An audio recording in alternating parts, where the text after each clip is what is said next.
guys, si Lotsky po ito. Kamusta na po kayo? Guys, marami pong salamat sa subaybay po sa channel ko, okay?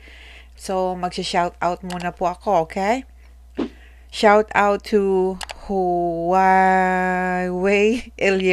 Eliogos, Rems Vergara, Agnes Vivian Bataclan, Mel Leonen Bautista, Arlene Corano, Hazel Zavilla, Admin Mayward Sauco Patrol, Almira Lee, Norma Abel, Aldon Escarilla, Imelda Sangcon, Chari Del Rio, Alicia De Guzman, G. Basco, Shari Joy Gallo, Claribel Janita, Yolanda Pachica, Chris Lynn Adalas, Ana Salazar, Pink B, Fe Ruiz, Bangibang Elis, Angeli Gonzalez, Florita Lopez, Bailina Uto, Gina Reyes, Reyhana Sulaiman, Patricia Alayon, Uli Lopez, and Gina de la Calzada. Thank you guys for watching, and for my new subscribers, welcome to my YouTube channel and have fun watching my video. Maraming pong salamat. Now guys, ang i-share ko po sa inyo ngayon, alam ko marami po sa ating lahat ang natutuwa doon po sa blessing na natanggap po ni Maymay nung nag-fashion show po siya sa Arab Fashion Week sa Dubai.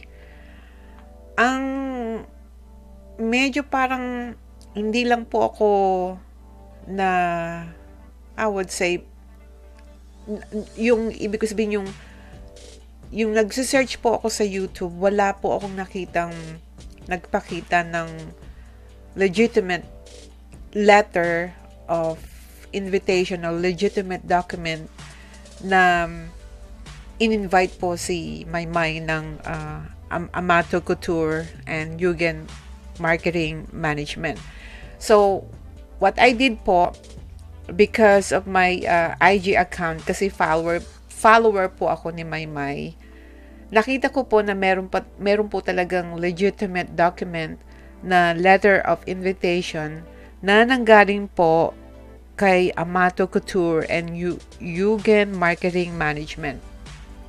So what I'm saying is, I decided to share it to you para lahat po na makakapanood po sa channel ko na legitimate po talaga yung blessing na natanggap po ni Maymay sa itong pinakamalaking kumpanya from Dubai country, which is Amato Couture and Yugen Marketing. Kasi po, kadalasan po sa mga local artists po natin, well, nasabi ko naman po sa inyo na wala po talaga akong interest sa mga showbiz, lalo na po sa local. Pero talagang impressed po talaga ako kay Maymay dahil sa kanyang category, talagang nasa kanya na po lahat, okay?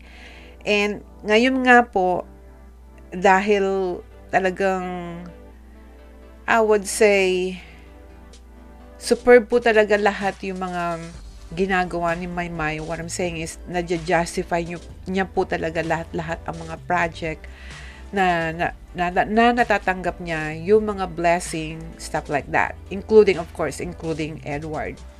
Now, ngayon po kasi ako po, sa totoo lang po talaga, bilib po talaga ako kay Maymay. Kaya tuwang-tuwa po ako nung nakita ko po itong certified letter, or I would say legitimate letter, na a letter of invitation na nanggaling nga po sa Amato Couture and Yugen Marketing Management. Nakaka-proud po kasi yung mga ganitong accomplishment, yung mga ganitong klaseng letter of invitation, the best po yan para sa isang local artist na pinupursu po niya yung kanyang career, dahil like katulad po ng mga ibang local artist diyan na talagang ginagawa nila lahat pero wala pa rin nakakapansin. Pero yung kay Maymay, talagang kapansin-pansin po. Ang bilis nga po ng pagsikat ni Maymay, kaya tuwan-tuwa po ako sa batang ito. Anyway guys, so have fun watching this video na i-upload ko po sa inyo kasi again, I am so impressed with Maymay. Okay guys, have fun. By the way guys, since na-mention ko nga po sa inyo na nakita ko po itong letter of invitation sa IG account ni Maymay, ito po yung message niya. Babasahin ko po, okay? Di ko talaga alam kung paano ko ma-express ang nararamdaman ko. Pero dito ako sigurado ang pasalamatan po kayo, Amato Couture family. Binigyan ninyo ng panibagong kulay ang buhay ko. Maraming salamat po. Special thank po to Miss at Fern Amato, Sir at Josh _Yugen at Amato Official. At sa lahat ng naniniwala sa akin, maraming salamat po. So, yan po yung message na nakita ko po sa IG account ni Maymay. So, anyway guys, nabanggit ko lang po sa inyo, okay? So, again, have fun watching this video.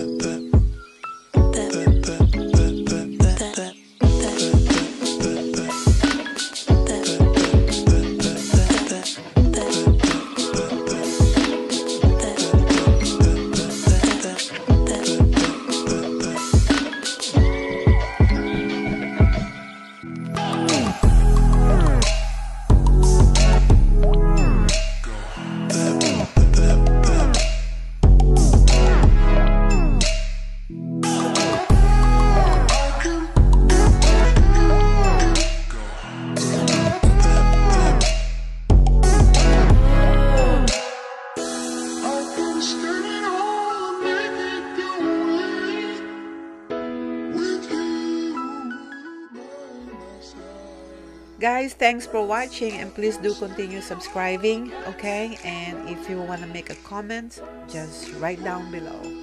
Have a great day, guys. I love you all. Bye for now.